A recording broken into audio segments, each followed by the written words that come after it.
Hello, everyone. Welcome to the first chapter of the book. Today, we're really going to talk about the meaning and scope of the field of kinesiology, exercise science, sport, and health. I'm first going to quiz you. If you were in class, I would ask you to turn to a partner, but right now I'm going to have you do this on your own.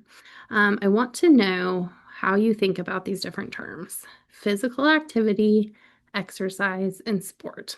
And what do those have in common and what do they have separately? So please try to put down a definition of each of the following.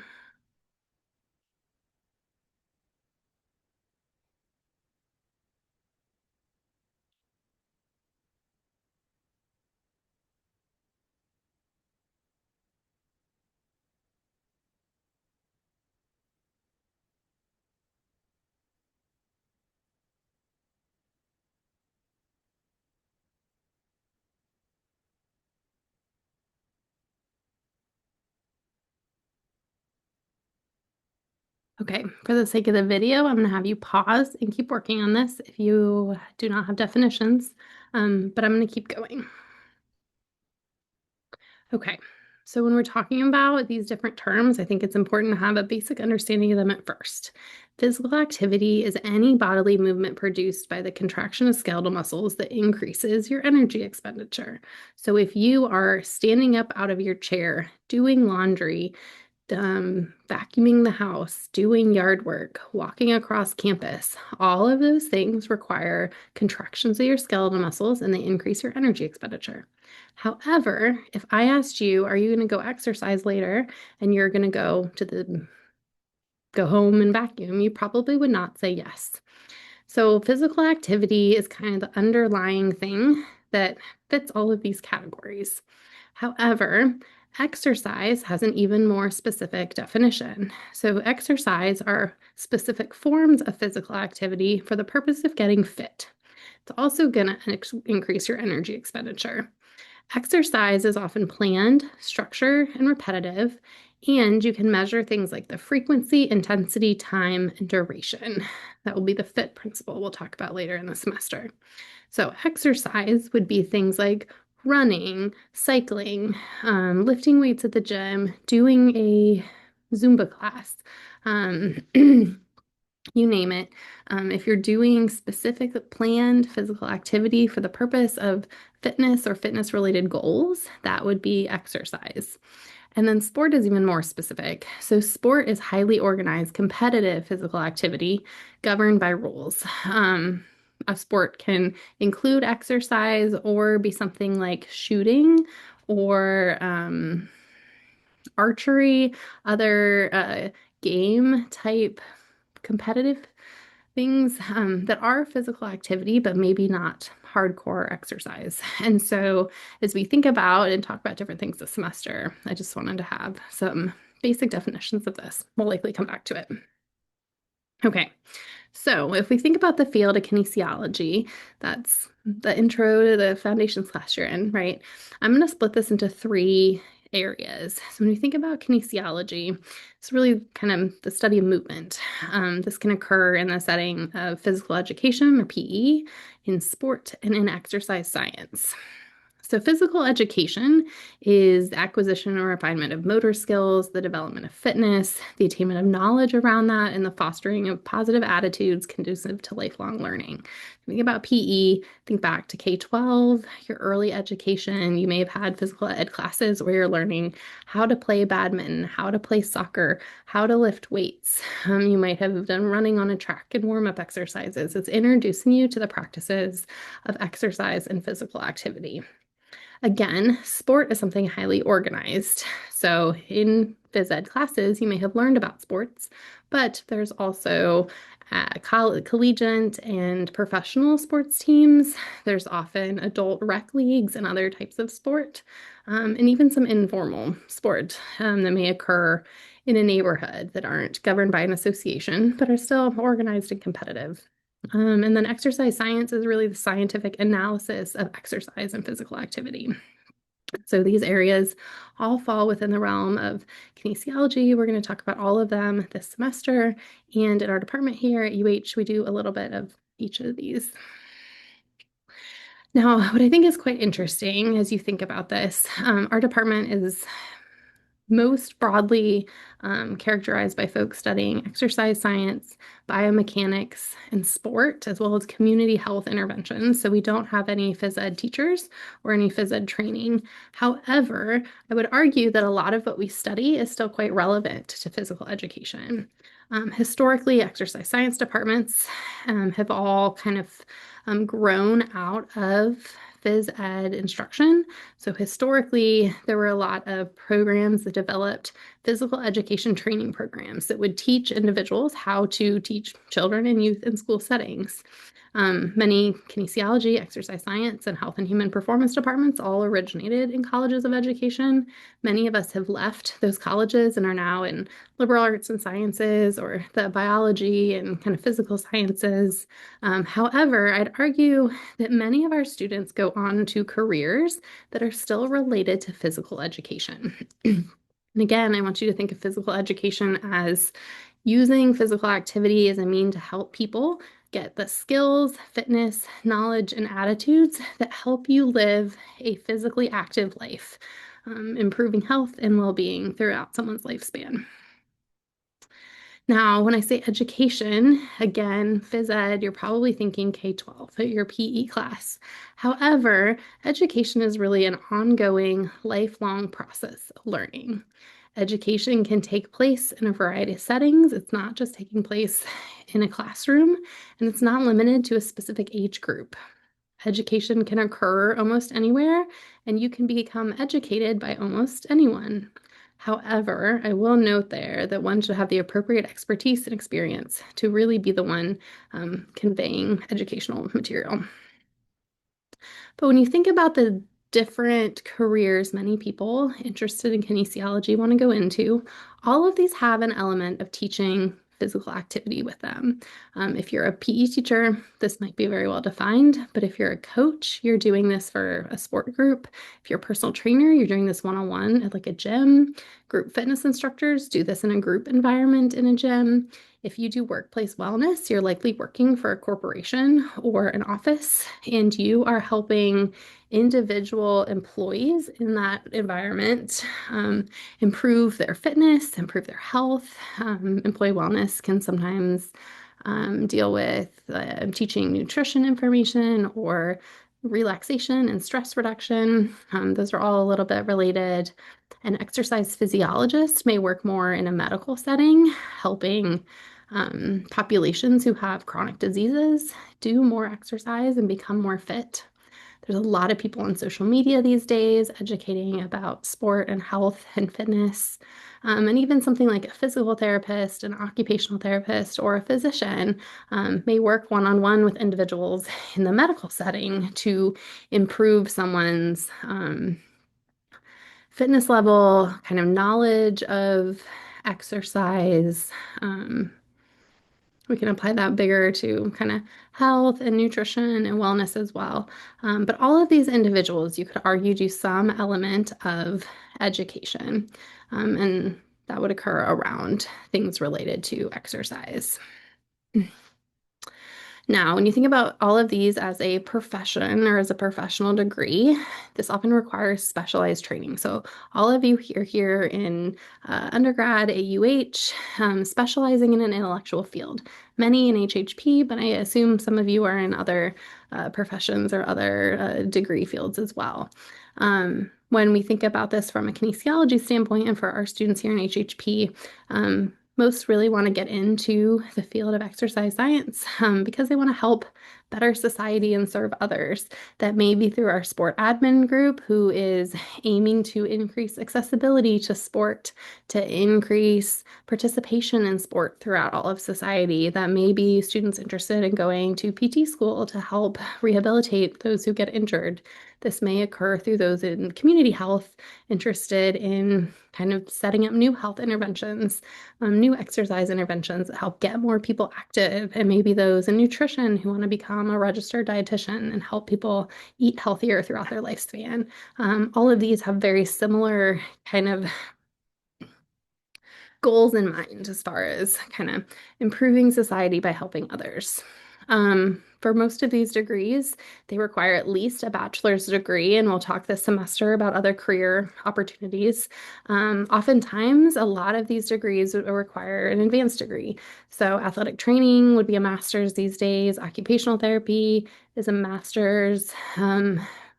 Physical therapy is a doctoral degree, although it's clinical. I know we have students who want to go to an MD or a physician's degree. There's a lot of research degrees that require higher degrees. And so understanding some of that going into this is quite important. A lot of these professional prep programs include extensive studies and content knowledge and practical applications. And so they really give you so much experience and understanding of the field to be the best professional you can be. And I'd say again, across all of these fields, there's really a commitment to promoting lifespan physical activity for everybody. Now, that's when you think about these as kind of like professional careers. But when we think about this as a academic discipline, physical education, exercise science, and sport are also disciplines or organized bodies of knowledge that collectively embrace a formal type of learning or research. So the knowledge we have in each of these fields is long developed through kind of rigorous research.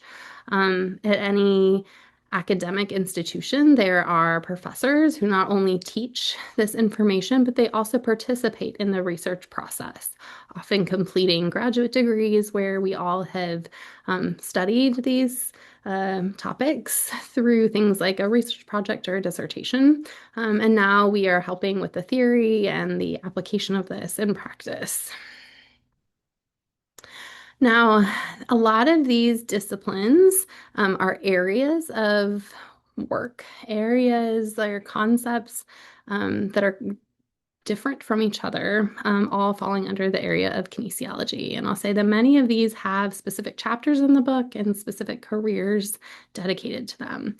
So I'm just going to name some of these now. Exercise physiology is a discipline that studies the effects of the physical demands of exercise on the structure and function of the body. So how does your heart respond to physical activity? How do your lungs respond to physical activity? How do your muscles respond? And if we want to get a specific response, what kind of physical activity should we do? Sports medicine and athletic training are concerned with the prevention, treatment, and rehab of sports-related injuries. And something really specific to think about with this is it's often happening on the field. So you could have an acute kind of emergency responsiveness as well. So that would be how athletic training is a little bit different from something like physical therapy. Biomechanics applies the methods of physics and mechanics to study human motion. You can actually use physical principles to better understand how your mechanics should work. So if you are trying to swing a baseball bat and you want to hit the ball as far as you can, what can you do from a biomechanical principle to make that better? We'll talk about that when we get to that chapter. Sport philosophy examines sport from many different perspectives. Sport history examines how sport and exercise have been integrated in society, how they've developed in different civilizations, and how that's influenced the development and direction of different sport fields. Sport and physical activity psychology uses principles from psychology to study human behavior in sport. It also thinks about how we can kind of use psychological principles to hack our own psychology to perform better and to perform optimally in sport. Motor development really studies how individuals learn movement. This can help us understand what's normal, how movement should develop in different individuals. It can help us understand how we can reteach movement if someone undergoes something like a stroke, and their ability to know how to do a movement they may not have known before, how we can fix that.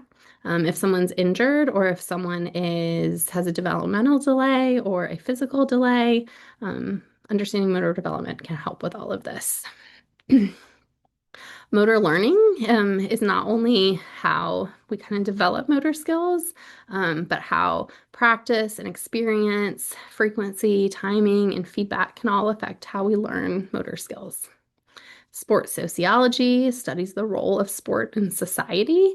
This is quite interesting because if you think about kind of general questions about societies and how humans work together, you can actually see a lot of this play out in sport and actually learn a lot about this in different cultures from the sports they play. Again, physical education is part of this. Pedagogy is really the art and science of teaching and learning. And so there's pedagogy to education in general, but there's also pedagogy as it applies to physical education. Adapted physical education is concerned with the preparation of teachers and leaders who can provide services and programs for individuals with disabilities. This is quite closely linked to things like motor development and motor learning as well. And so each of these disciplines is not a silo on their own. Sport management encompasses, this will be sport administration. It encompasses the many managerial aspects of sport, so personnel management and budgeting and facility management and programming. Sport management we'll talk about a lot this semester too. Okay, those are going to be the phys ed, exercise, and sport disciplines that you'll see in the book. But we're going to do a lot of career development towards the end of the semester and towards the last chapters in the book. So I also want to mention the allied disciplines and the medical disciplines that many of you may be interested in. Health itself is considered an allied discipline to this. Health education concerns itself with kind of the total well-being of somebody. So thinking not only of physical health, but mental, social, emotional, occupational, and spiritual health. When we think about recreation and leisure, these are much beyond just sport, but these are activities like hiking and golf, other self-chosen activities that may revitalize or refresh someone's body or spirit. It could be bird watching. That's another leisurely activity. Dance and the performing arts are physical activities that have an aesthetic expression of movement. So not just the physical, but kind of, again, lean into mental and spiritual and emotional as well. And then allied health itself is involved with the delivery of healthcare. So this would include dental hygienists, dietitians, medical technologists, occupational therapists, physical therapists, respiratory therapists, speech and language pathologists, nutritionists, pharmacists, etc. And then nursing and medicine are their own disciplines. But I expect that there's students in here that are interested in each of these or will have family and friends interested in each of these. Something else I want to mention at the beginning of the semester, because it likely will come up towards the end, but in healthcare and in some of the sport disciplines, we really use teams of individuals that can collaborate effectively to enhance the quality of care for patients or the quality of performance for athletes. So with a healthcare team, you may have a physician and a nurse and a physical therapist and a pharmacist all working together to help improve a patient's outcomes.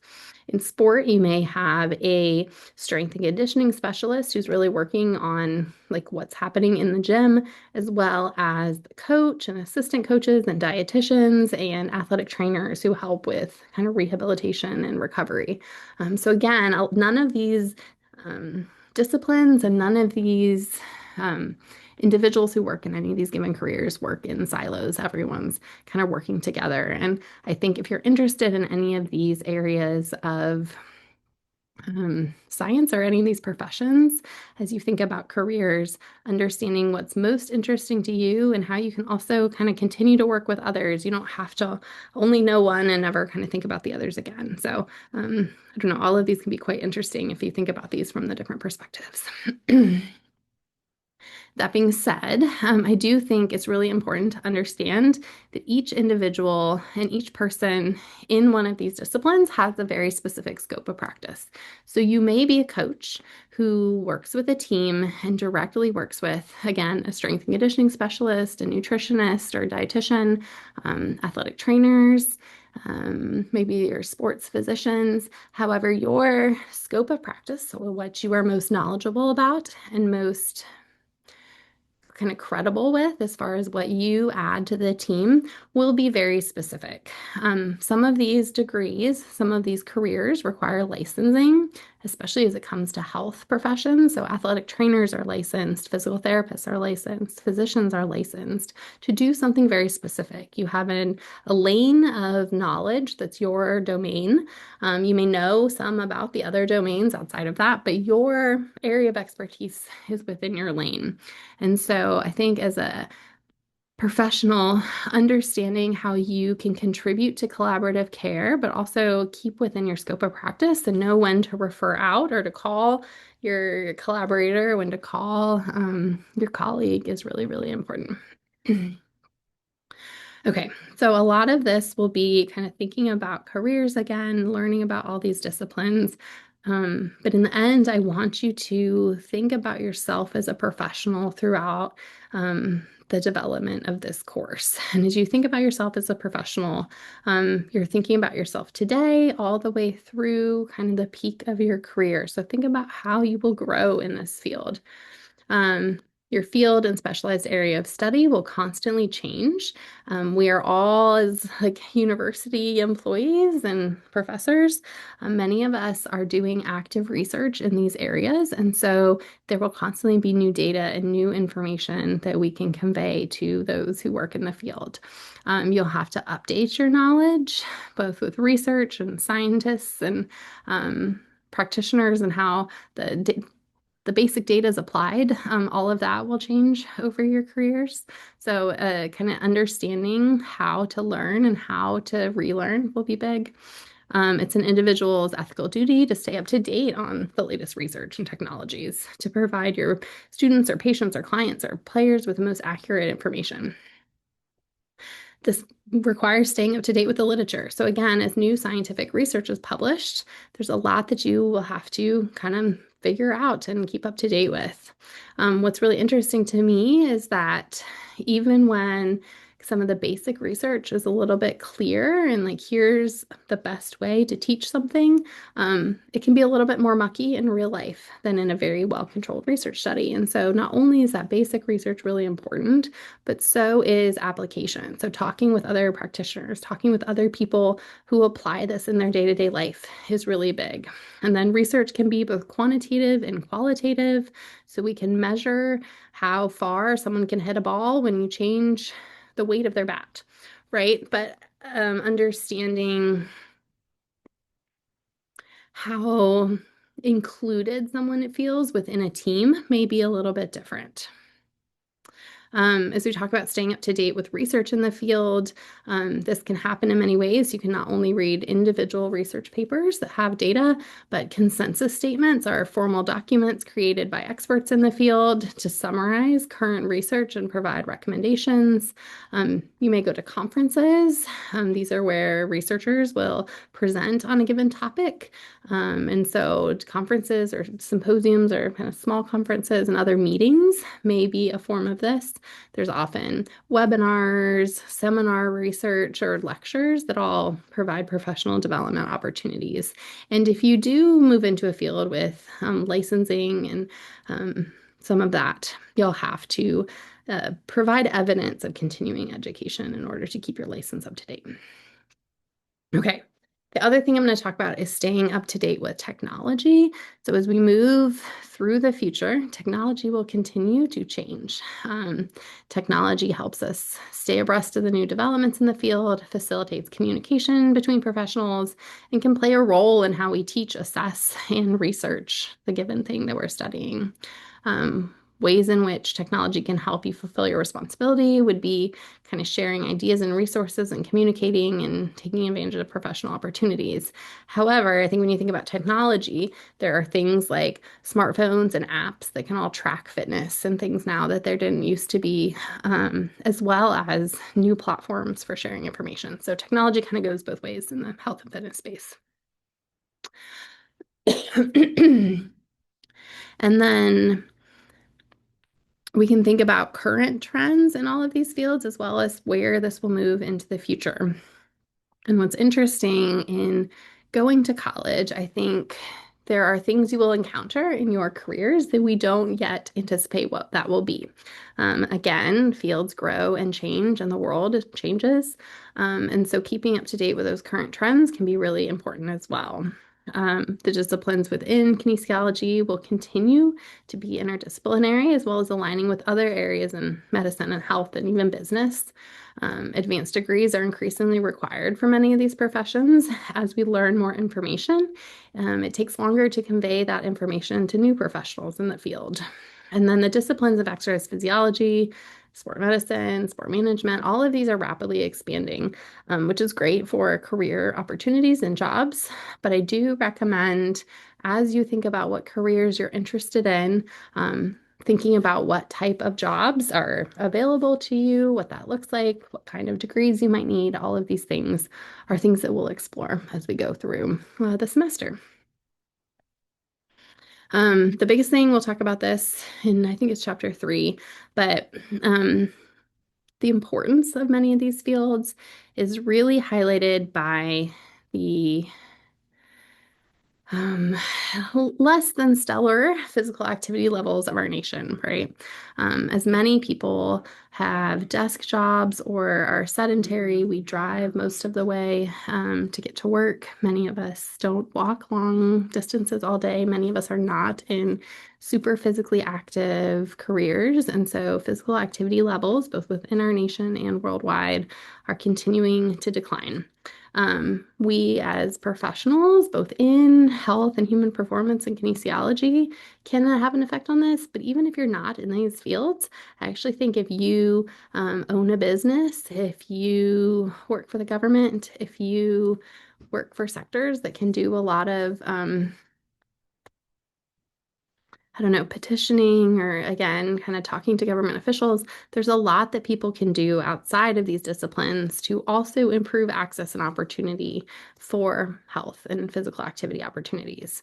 There's many policies and initiatives that could have a positive impact on people's longevity and quality of life if we just took the time and the energy and made it a priority.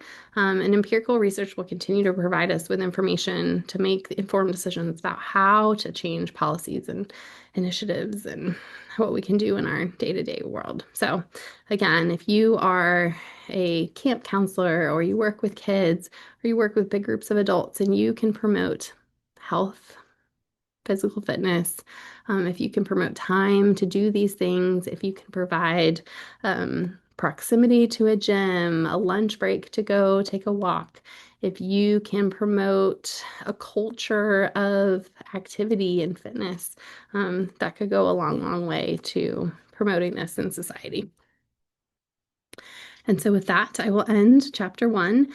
Every single chapter from this book could be its own whole course, I would say in undergrad or in graduate school. So we won't be able to cover everything. Within the lectures, I'm going to try to kind of highlight the biggest things and add additional information. I will try to show you what it looks like to do research in each of these fields, what current research looks like in our department in many of these fields, what type of careers are available, what type of courses you could continue to take, and more. So please stick around.